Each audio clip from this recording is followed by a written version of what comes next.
famille, les enfants qui ont des enfants, les amis. Donc, mais qu'est-ce que c'est une vie équilibrée? Est-ce que votre vie était équilibrée l'année dernière, cette année? Et qu'est-ce qu'il y a qui manque sur l'écran? Chasser au meilleur. Oui. Est-ce qu'il y a quelque chose?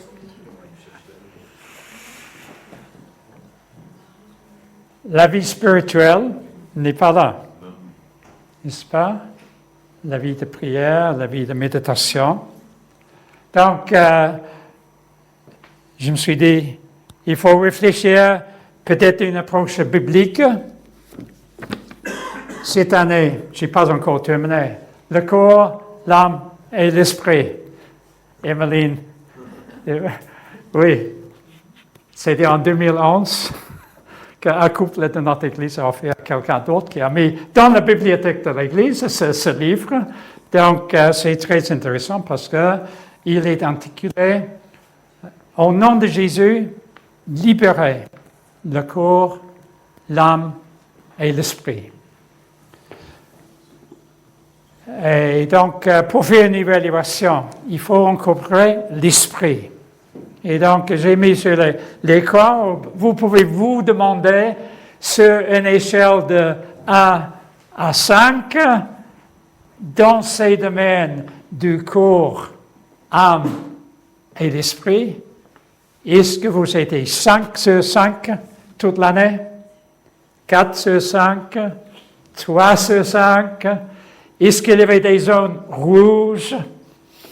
Il y avait vraiment des problèmes, soit du corps, ou soit de l'âme. Et qu'est-ce que c'est l'âme? L'âme, on peut le traiter comme nous avons des pensées, l'aspect cognitif de notre vie. Nous avons des émotions. Nous avons une volonté. C'est comment j'envisage ce livre, l'âme, l'aspect psychologique de nous-mêmes.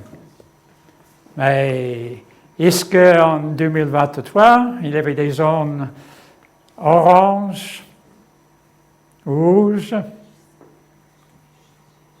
Nous, les anciens de cette Église, on se rencontre toutes les semaines, et une fois tous les 15 jours avec Mathieu aussi, et on se demande où est-ce que nous sommes en zone verte, zone orange ou zone rouge, parce qu'on partage entre nous nos vies. Pour avoir des bons leaders à l'Église, il faut aussi être conscient si on a des moments de faiblesse, trop de travail ou trop de tension de la famille, ou pas assez de loisirs, pas assez de temps pour soi. Donc, je ne voudrais pas faire une enquête de vous-même ce matin, mais vous connaissez, n'est-ce pas? Vous avez vécu sans doute les moments orange, peut-être même rouge cette année dans ces domaines. Mais l'année prochaine, peux-tu avancer, s'il te plaît? Thierry, est-ce que tu peux avancer la diapo, s'il te plaît? Voilà. Non, pas une. Voilà. L'année prochaine, vous espérez que ça sera mieux, n'est-ce pas? C'est normal, le 31 décembre, le 1er janvier, cette année devant moi sera meilleure que l'année dernière. Hop, ça n'avance pas. Peux-tu l'avancer, s'il te plaît, Thierry?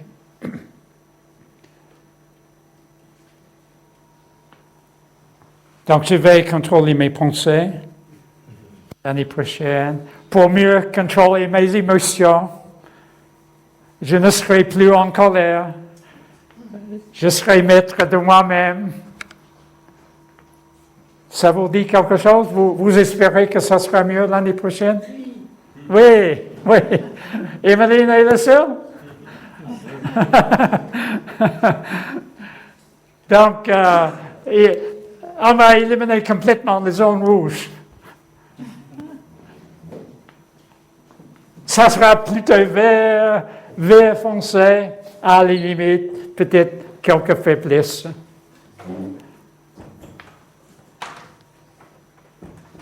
Oui, voilà. Mais quel changement que vous allez faire pour effectuer cette nouvelle vie? Dans le domaine spirituel, qu'est-ce que vous allez faire concrètement? Dans le domaine de votre vie relationnelle, avec votre famille, avec votre époux, épouse, vos enfants, vos parents. Comment vous allez fêter vos parents l'année prochaine? Et votre vie physique, peut-être vous avez eu des objectifs en 2023 pour perdre un peu de poids. Mais ce n'est pas mon problème de gagner du poids.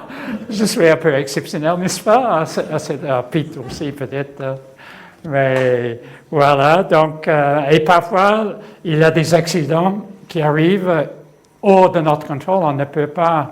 Il y a plusieurs frères ici qui ont souffert cette année, mal au dos. Mais qu'est-ce qu'on peut faire pour éviter, dans la mesure de possible, mal au dos ou d'autres? Donc, qu'est-ce que vous allez freiner certaines activités? Les éliminer? Vous allez accélérer dans certains domaines? Vous allez entreprendre des nouvelles activités? Mais si oui, comment vous allez continuer à avoir une vie plus tranquille, plus calme? Donc, est-ce qu'il faut une reprioritisation radicale de votre vie en 2024?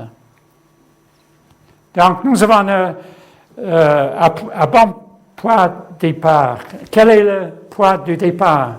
Pour nous, pour ceux qui sont chrétiens, nous avons déjà une nouvelle naissance. Donc là, c'est une bonne base de départ pour ceux qui ont déjà vécu la nouvelle naissance.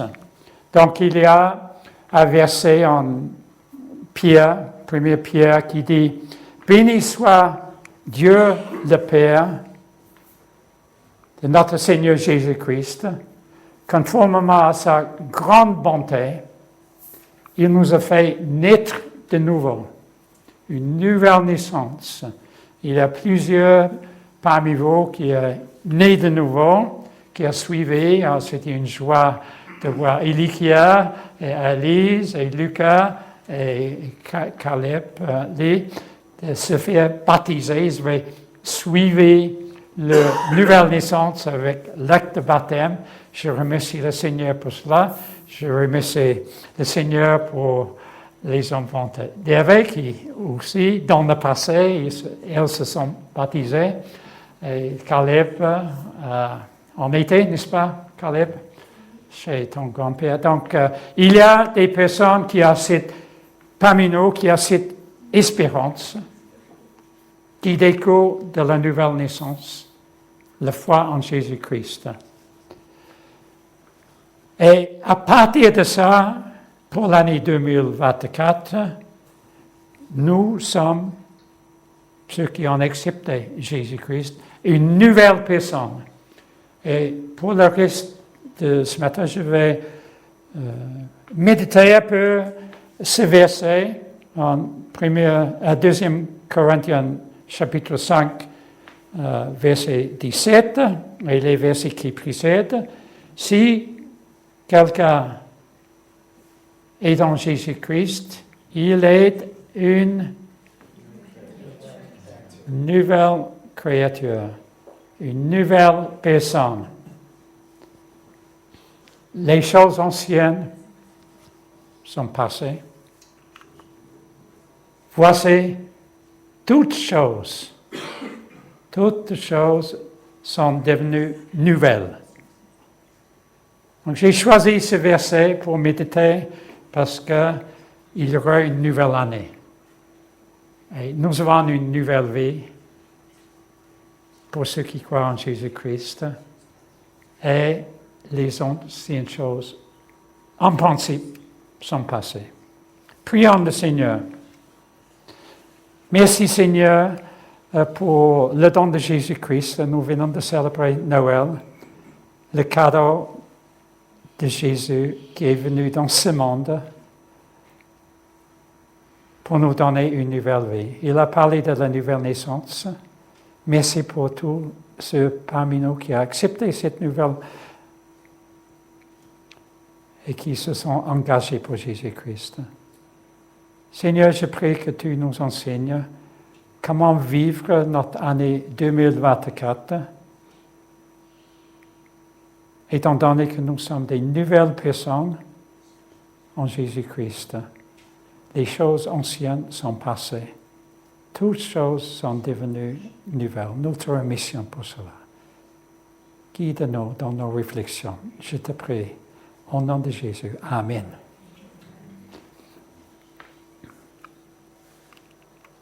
Donc, si quelqu'un est dans Jésus-Christ, il est une nouvelle personne. Il a expérimenté la nouvelle naissance. Et là, c'est une œuvre du Saint-Esprit. Ça ne vient pas de nous. Nous acceptons Jésus-Christ, mais c'est l'Esprit de Jésus qui a travaillé, par exemple, en Éliquier, Caleb, et Ambre et Élise, qui se sont fait baptiser. Vous avez eu un fort désir de suivre Jésus. Donc, la conséquence de ça, c'est que nos attitudes changent et nos comportements changent aussi. Et j'aimerais méditer juste quelques passages qui précèdent ce verset 17 dans 2 Corinthiens chapitre 5, juste pour souligner comment, dans le cas de l'apôtre Paul, sa vie a été changée. Sa vie a été changée d'une manière extraordinaire. Sa conversion sur le chemin de Damas, vous connaissez l'histoire de l'apôtre Paul. Il voyageait 10 ans sur un âne, il est tombé d'un âne ou un chameau, je ne sais pas. Par terre, il avait une conversion radicale. Moi, je n'ai pas eu une conversion aussi radicale que l'apôtre Paul. Peut-être vous non plus. À 14 ans, j'ai accepté Jésus-Christ. J'avais une conviction dans mon cœur que je dois suivre Jésus. Autrement, je vais passer l'éternité sans Dieu. À l'époque, on prêchait beaucoup de l'enfer. J'allais souffrir dans l'enfer. J'avais peur de l'enfer. C'était une motivation pour croire à Jésus. Mais c'est l'amour de Christ que j'ai appris progressivement depuis, qui est important. C'est lui qui nous appelle. Donc, il y a un changement que pour l'apôtre Paul, malgré le fait que son expérience de conversion est différente que la vôtre, si vous êtes chrétien.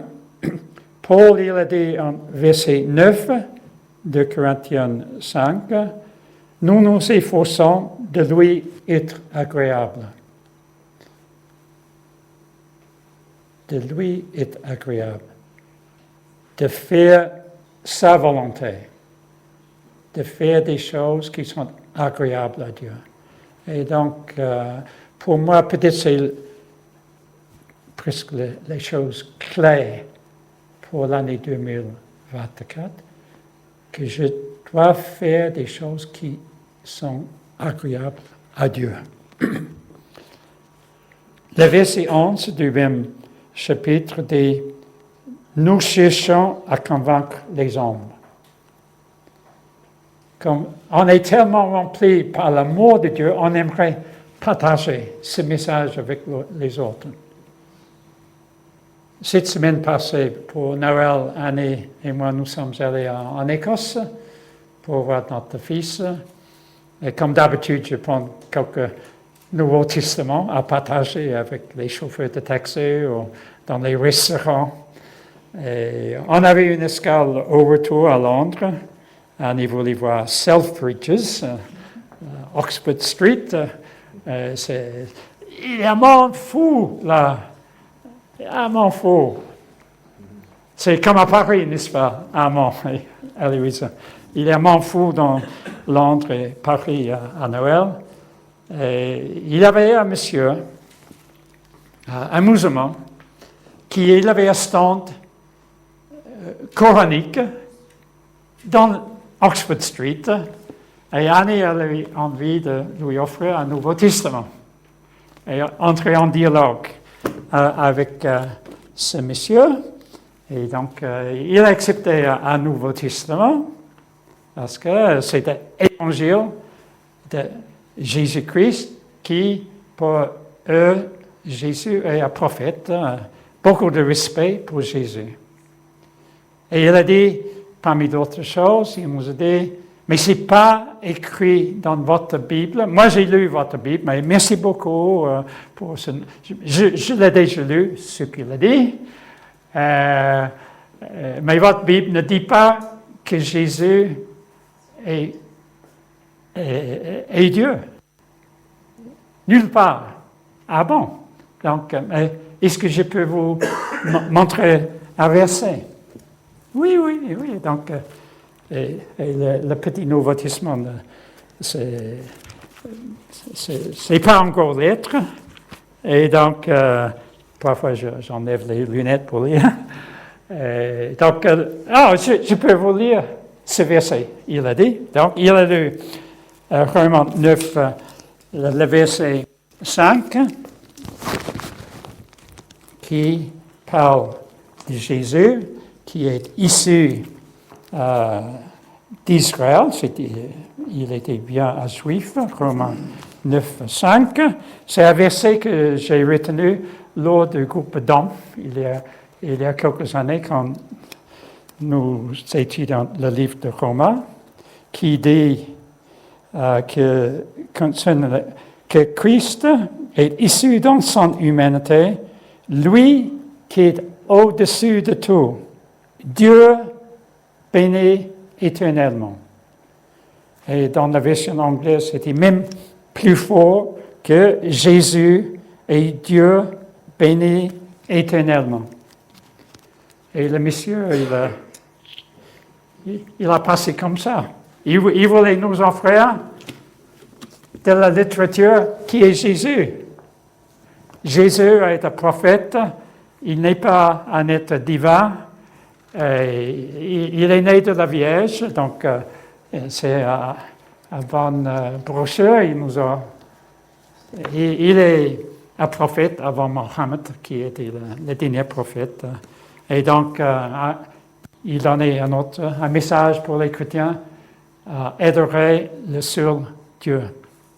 Donc, je les admire, les personnes qui sont de notre foi, mais il y a des choses fausses dans ce document. Et malheureusement, on n'a pas progressé avec notre dialogue parce que je vais penser après, peut-être j'aurais dû lui demander, est-ce que Dieu va vous pardonner pour le mensonge que tu as dit tout à l'heure? Le mensonge, c'est-à-dire, il n'y a pas un verset qui parle de la divinité de Jésus-Christ dans ce livre. Mais je n'ose pas culpabiliser ce monsieur. Tout ça, pour revenir au sujet, nos attitudes changent. On a envie, parmi d'autres choses, dans le verset 11 de 2 Corinthiens, de partager notre foi, parfois de les convaincre. C'est pas nous c'est l'Esprit de Christ qui habite en nous.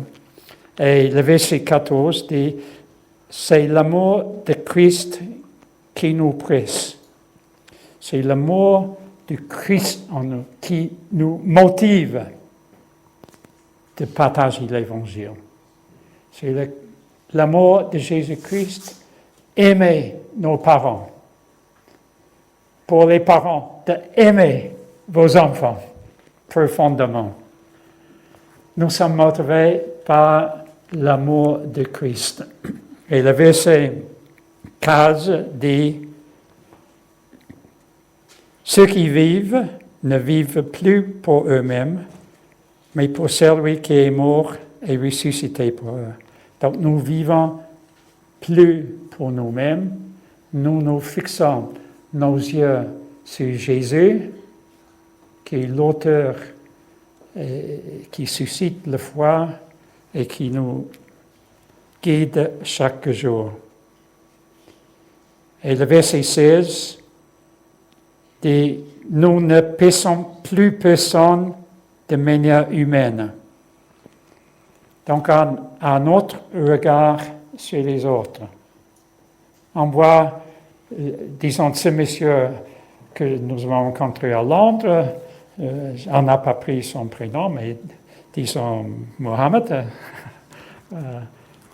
On doit voir les autres, même les autres hommes, dans ce cas, hommes religieux d'une autre foi, comme quelqu'un que Dieu peut transformer par son amour. Nous pouvons voir nos enfants, nos parents, nos amis, nos collègues du travail, comme des personnes comme Dieu peut transformer. Donc, nous ne regardons pas les autres d'une manière purement humaine, mais nous avons tous un esprit, en plus qu'un corps et une âme, et donc Dieu peut donner de vie à cet esprit. Donc, le verset 17 de Corinthiens dit que les anciennes choses sont passées. Toutes choses sont devenues nouvelles. Mais est-ce que c'est vrai dans votre vie? Est-ce que les anciennes habitudes perdurent? Ils continuent, il y a certaines habitudes qui sont difficiles à débarrasser. Moi, j'ai reçu ce livre sur la pornographie, Tous concernés, récemment, qui décrit la situation en France, ce que se trouve sur Internet, qui décrit un parcours pour quelqu'un qui était addicté. Et donc, il y a certaines choses, certaines habitudes, là c'est juste un exemple, certaines habitudes où nous ne changeons pas tout de suite. Et donc j'ai mis cette image là. Est-ce que c'est moi qui marche sur les autres? C'est moi qui est dans la lumière et les autres, ils sont là pour me servir. Je crois que les choses anciennes ne sont pas passées si le centre de nos vies, c'est toujours nous-mêmes. Et on utilise les autres pour avancer pour soi-même. Donc, on peut prier pour que le Seigneur identifie dans nos vies les aspects de notre vie où nous sommes le monsieur qui marche sur les autres dans cette image. Donc là, ce n'est pas très très clair. Il y a juste deux versets additionnels que j'aimerais partager avec vous. Les choses anciennes peuvent passer si nous changeons notre vision. Notre vision de penser et tourner vers l'avenir plutôt d'être toujours dans le passé. Se tourner vers les choses éternelles. Le premier verset, je m'excuse, j'aurais dû faire deux diapos de cela. Le premier verset, c'est en Philippiens 3. Et Aaron, notre frère Aaron Wynne, il a prêché sur ce verset plus tôt cette année. Donc, j'ai fait une chose, j'oubliais ce qui est derrière. Les mauvaises choses de 2023, il faut les oublier et en me portant vers ce qui est en avant.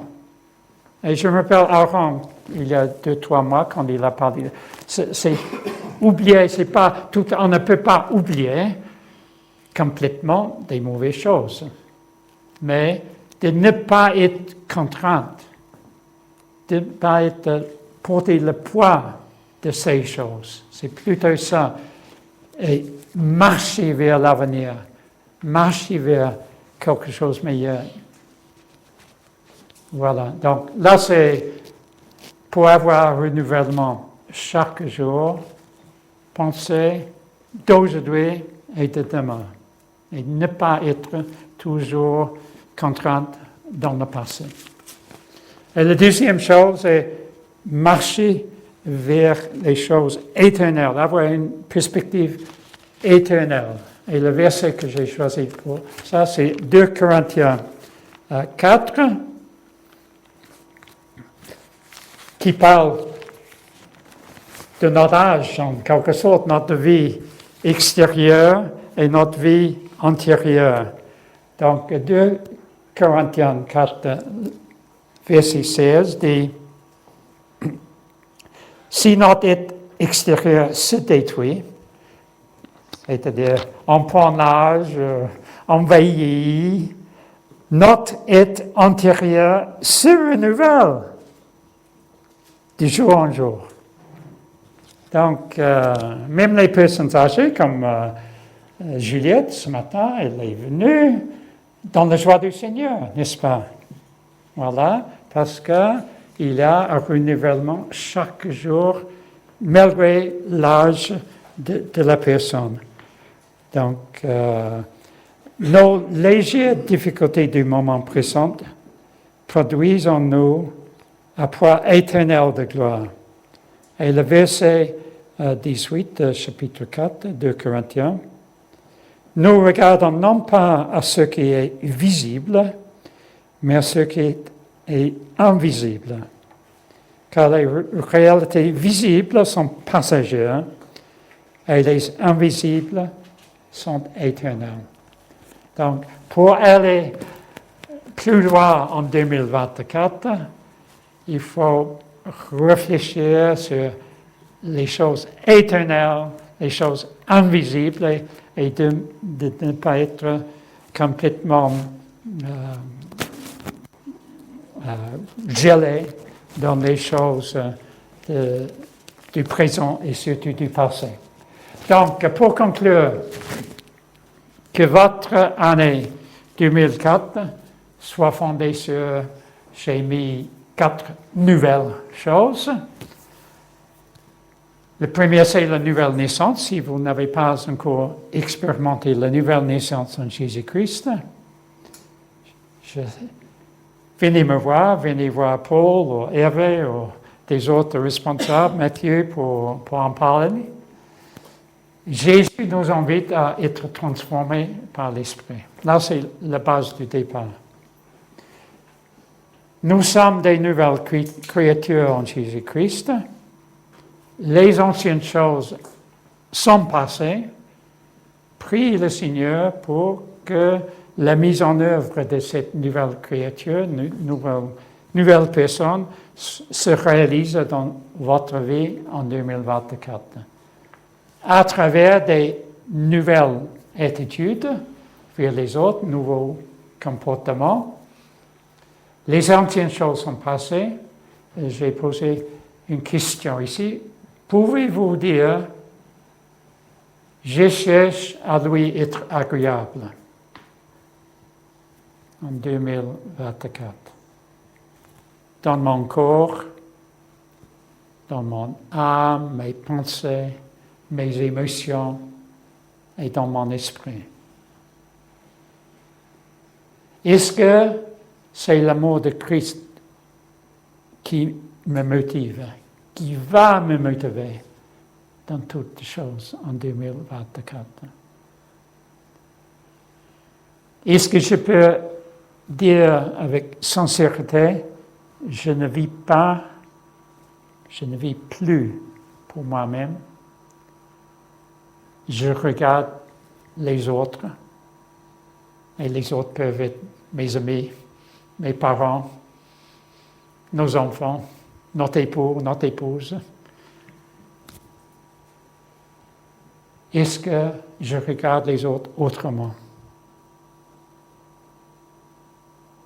Je vous laisse juste 1 minute de penser de ces 3 questions qui font partie d'une nouvelle vision pour vous en 2024. Donc, pensez à ces questions, juste 1 minute, et après je vais prier.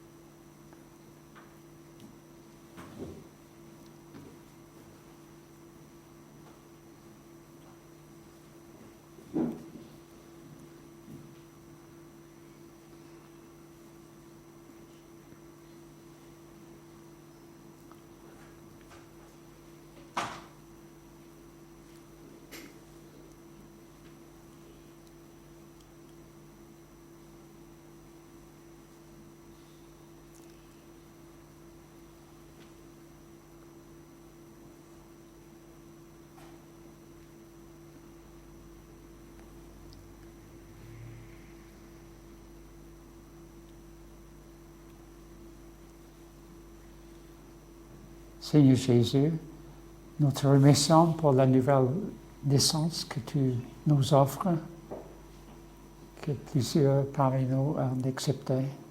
Nous te remercions que nous sommes des nouvelles créatures, des nouvelles personnes en toi, que les anciennes choses sont passées.